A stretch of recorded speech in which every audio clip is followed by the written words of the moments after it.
What's up, everybody? Welcome back to the channel. It's Ryan, former F-15E combat fighter pilot, F-16 Thunderbird pilot, and I've flown airliners for years on top of that. In today's video, this one is breaking as we speak. So I want to do a full deep dive walking you through exactly what just happened over the last 48 hours. Because Trump just announced he called off what he described as the biggest attack since World War II, and he says it's because Iran and other countries in the region asked him to hold off. This is a fast-moving story with a lot of moving pieces. So I want to lay out the full timeline, give you the complete historical context behind it, walk through the actual sticking points that keep derailing this, and give you my honest read on where I think this actually heads next. Grab a coffee. This one's going to be a thorough breakdown. So here's exactly what happened, and I want to go through this piece by piece because the sequencing actually matters a lot. On Saturday night, Trump posted on Truth Social that the U.S. is, in his words, locked and loaded and ready to go against the Islamic Republic of Iran, at levels of military terror, strength, and power not seen since World War II. That's a direct quote from his post, and it's about as strong of language as you're going to see from a sitting president regarding a planned military strike. This isn't vague saber-rattling. This is about as explicit and dramatic as presidential language on a pending operation gets. But in that same post, he pivoted, saying that Iran and other Middle Eastern countries had asked the U.S. to hold off on any attack because, in his words, the perimeters of a deal has been agreed to. He said that proposed deal would include the immediate, complete, and total opening of the Strait of Hormuz, and an end to what he called Iran's nuclear threat. So based on that request, he said he agreed to cancel the attack, but he made clear that pause is contingent on being able to rapidly make a deal, meaning this isn't presented as some kind of unconditional stand-down, it's explicitly framed as a conditional one, with the threat of resumed strikes sitting right underneath it the whole time. Then on Sunday, speaking to reporters aboard Air Force One, Trump added more color to the story. He said the canceled strikes were going to be the biggest attack since World War II, doubling down on that same dramatic characterization from his Truth Social post, and he specifically said talks with Iran would resume Monday afternoon, giving a very concrete timeline that reporters could actually go verify. And this is where the story gets genuinely messy, because on Monday, Iran's foreign ministry directly and publicly disputed that claim. A spokesperson told reporters, quote, "We currently do not have negotiations with America," and said Iran had no plans to host foreign delegations or send negotiators abroad in the coming days. So you've got the President of the United States saying, on the record, that talks are happening Monday. And you've got Iran's own foreign ministry saying also on the record that's simply not accurate. That's a pretty significant and pretty public contradiction between two governments. And it's honestly become something of a defining pattern in how this specific conflict has played out over the last several months, which I want to walk you through in real detail, because I think the pattern itself is actually the single most important part of this entire story, more important even than this particular weekend's specific announcement. So let's back up and look at the full arc of this war from the very beginning, because I think context is genuinely everything here, and I don't think you can properly evaluate this weekend's announcement without understanding just how many times we've already been down this exact road. This conflict between the U.S. Israel and Iran kicked off back in late February, when Israel and the U.S. launched a major joint strike campaign against Iran, killing its supreme leader along with a large number of other senior officials, and hitting a huge number of military and government targets across the country in that opening wave. Iran responded with missile and drone attacks against Israel, against U.S. bases throughout the region, and against countries allied with the U.S. And it also moved to disrupt shipping through the Strait of Hormuz, one of the most important oil choke points on the entire planet, which sent global oil prices and shipping costs climbing almost immediately. From that opening in late February, this war has gone through an extraordinary number of ceasefires, collapses, and renewed strikes. Honestly, more than I think most casual observers have been able to keep track of at this point. And I want to lay out that full sequence because I think it's genuinely eye-opening when you see it all together. In early March, Trump posted publicly that there would be no deal with Iran except what he called unconditional surrender, which tells you how far apart the two sides started out.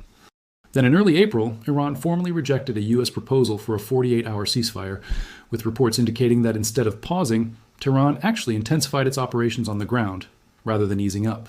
Just a few days after that rejection, though, on April 8th, Pakistan successfully brokered a 2-week ceasefire, and Trump called it a big day for world peace at the time, saying Iran was ready to move toward reconstruction, and that a 10-point peace proposal from Iran was forming the basis for what he described as a potential long-term agreement, with most major issues, in his words, already resolved. That ceasefire, unfortunately, didn't hold particularly well either. By May 7th, the U.S. was conducting fresh airstrikes on southern Iran and Tehran itself, in what the U.S. described as a self-defense response to Iranian targeting of American warships, part of what's been referred to as Operation Project Freedom alongside a U.S. naval blockade of Iran that had been put in place. Iran, for its part, accused the U.S. of violating the truce by targeting an Iranian oil tanker and hitting what it described as civilian areas. Then in June, there was actually a genuinely more substantial diplomatic breakthrough. The U.S. and Iran signed a memorandum of understanding laying out an actual process for talks aimed at ending the war entirely, not just another temporary pause, and there was a real sense at that point that things might finally be heading towards some kind of durable resolution after months of stop and start fighting. But that didn't last either. In early July, Trump declared that ceasefire over and both sides went right back to striking targets across the region. That particular collapse specifically followed Iran targeting commercial vessels that had bypassed an approved shipping route through the strait, and it kicked off close to 2 weeks of renewed and genuinely intense fighting.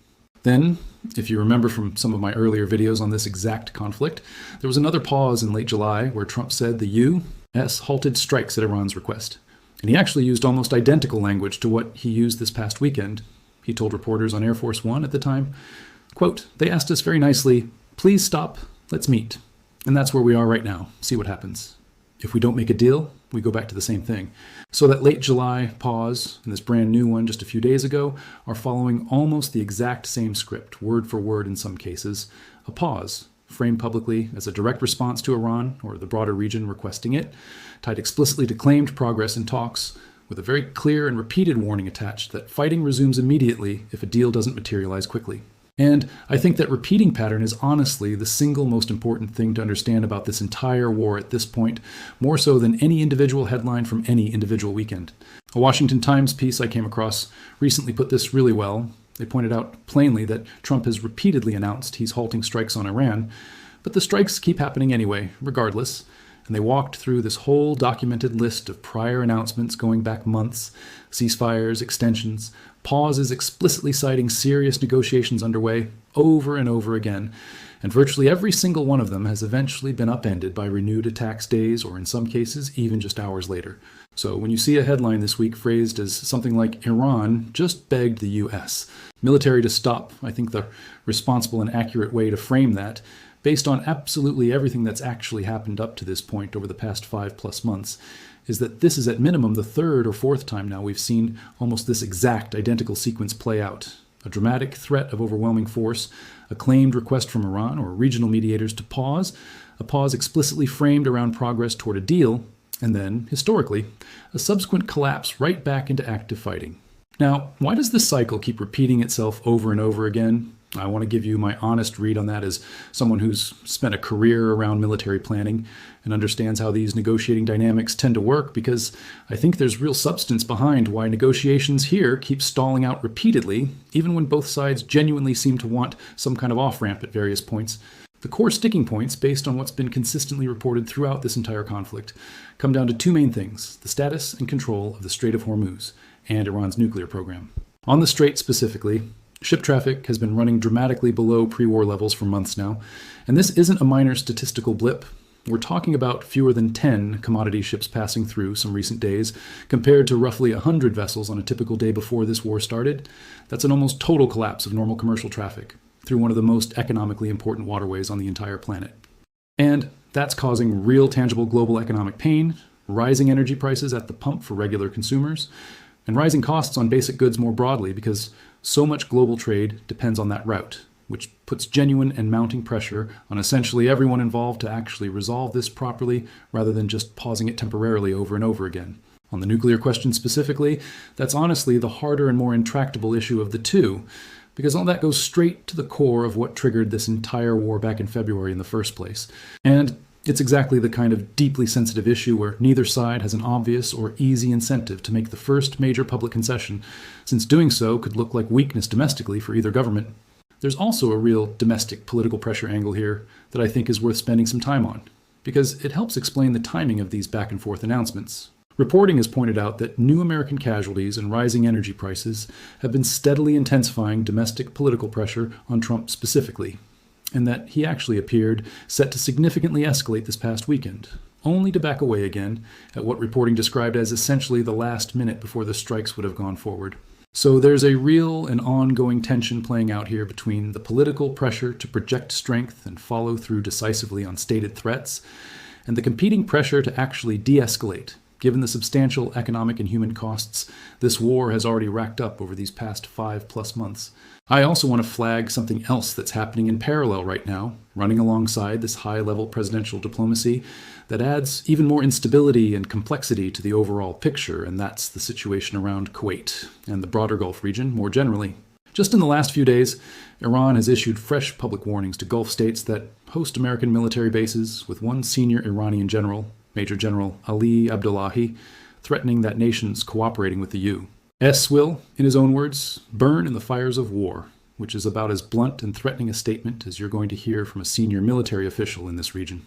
Kuwait's armed forces intercepted drone threats in its own airspace over the weekend, and a tanker was reportedly hit by an unknown projectile near the entrance to the Strait of Hormuz off the coast of Oman just in the past day or so. So even as this high-level pause and deal talk has been playing out at the presidential level in public statements, you've got ongoing lower-level military incidents continuing to occur on the ground and at sea in near real time, which tells you pretty clearly that the underlying situation remains genuinely volatile and unresolved regardless of whatever gets announced from Washington on a given Saturday night. There's also a separate and honestly somewhat more encouraging diplomatic track worth mentioning here, because it's actually a bit more grounded and concrete than these on-again, off-again presidential truth social announcements. Iran has reportedly been in ongoing discussions with Oman specifically about setting up some kind of temporary safe shipping route through the strait, essentially a protected corridor that commercial vessels could use even amid the broader conflict. And there's reporting suggesting that framework could eventually be backed by other Gulf states, and potentially even China and the U.S. together, working towards some kind of genuine post-conflict shipping governance arrangement. Analysts covering this conflict closely have said that the real thing worth watching going forward isn't necessarily the next dramatic presidential announcement about a pause or a planned strike. It's specifically who ends up controlling and formally guaranteeing the future governance of that strait long term, because that's the actual underlying structural issue that needs to get genuinely resolved for any of this to stabilize permanently, rather than the region just continuing to cycle through pause after pause after pause indefinitely. One analyst quoted in recent coverage described the current moment as being back in a, quote, familiar but frustrating place. And I think that phrase honestly captures this entire conflict better than almost anything else I've come across in the coverage. Another set of analysts, in a note about the shipping risk specifically, described this latest pause as a welcome one from the main actors involved, but a fragile one, especially given all the side battles still actively going on in parallel, referencing things like the ongoing Houthi threat to shipping in the Red Sea and the Bab al-Mandeb Strait further south, which adds yet another layer of risk to global oil shipping beyond just the Hormuz situation itself, since Iran-backed Houthi rebels in Yemen have continued threatening Saudi tankers, even independent of whatever happens directly between Washington and Tehran. So let me give you my honest overall take here as someone who's spent real time around military planning and operational decision-making, because I know a lot of you come to this channel specifically for that kind of grounded experience perspective rather than just a straight recap of headlines. I think what's happening right now genuinely reflects two very real and constantly competing pressures colliding with each other over and over again in an almost predictable rhythm at this point. On one side, there's a very real and very costly ongoing war, with American casualties continuing to mount, with a badly disrupted global shipping route causing genuine economic pain worldwide, and with rising energy prices. And all of that creates constant and mounting pressure toward finding some kind of durable deal and genuinely de-escalating this conflict.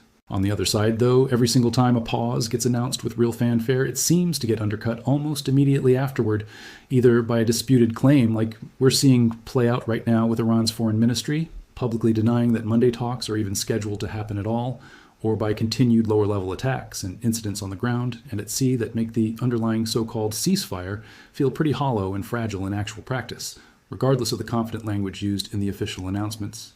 I don't think this weekend's specific announcement should be read as some kind of decisive turning point where this war is now clearly and finally ending.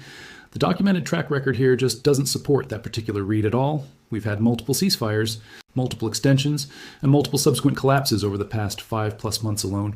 And this latest pause is explicitly and openly conditional on rapidly making a deal, with Trump's own chosen language, leaving the door wide open to resuming strikes immediately if that deal doesn't come together quickly.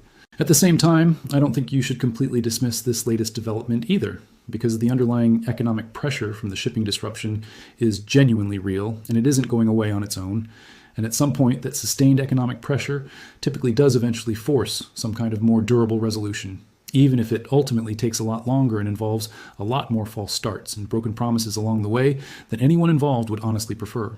So my honest expectation here, going purely off the documented pattern we've now seen repeat itself since this war started back in February, is that we should all watch closely over the next few days specifically to see whether those Monday talks that Trump explicitly mentioned actually end up happening, especially given that Iran's own foreign ministry has already publicly and directly denied any such plans exist right now. And if those talks don't happen as promised, or if they do happen but don't produce something genuinely concrete relatively quickly, I would honestly not be surprised at all to see this exact same cycle repeat itself yet again with renewed strikes in the near future, essentially the same way it already has multiple separate times throughout this year. I also want to touch briefly on what I think the actual military calculus looks like behind the scenes here, beyond just the public diplomatic statements, because I think that adds some useful context too. We know from earlier reporting that officials, including the Vice President and the Chairman of the Joint Chiefs of Staff, had expressed real concerns previously about escalating this campaign further, partly over worries about U.S. munition stockpiles after a sustained high-intensity campaign, and partly over other, potentially negative broader implications of continued escalation. Those same underlying military and logistical concerns almost certainly haven't disappeared just because a few weeks have passed. If anything, a campaign described this past weekend as potentially being the biggest attack since World War II would represent an enormous commitment of munitions and assets. So there's a reasonable argument that some of this pause and pullback may reflect not just diplomatic progress, but also a recognition of genuine operational constraints on sustaining that level of intensity indefinitely. I'll be tracking this story closely over the coming days, and I'll absolutely do a follow-up video as soon as we get real clarity on whether these Monday talks actually happened given Iran's denial, and whether anything concrete and durable actually comes out of them if they do happen. Because I think that's genuinely going to tell us a lot more about where this whole conflict heads next than this weekend's dramatic announcement did on its own. Let me know in the comments what you guys think. Do you think this particular pause actually holds this time around? Or do you think we're simply watching the exact same cycle repeat itself yet again the way it already has multiple times this year? I would genuinely love to hear where you guys land on this, because I know opinions on this conflict vary a lot among you. And if you want more breakdowns like this one, where I really try to walk you through what's actually confirmed and documented versus what's just headline noise or dramatic framing, go ahead and hit that like button and subscribe. It genuinely helps me keep putting this kind of content out for you guys. This is Ryan, also known as Max Afterburner, signing off.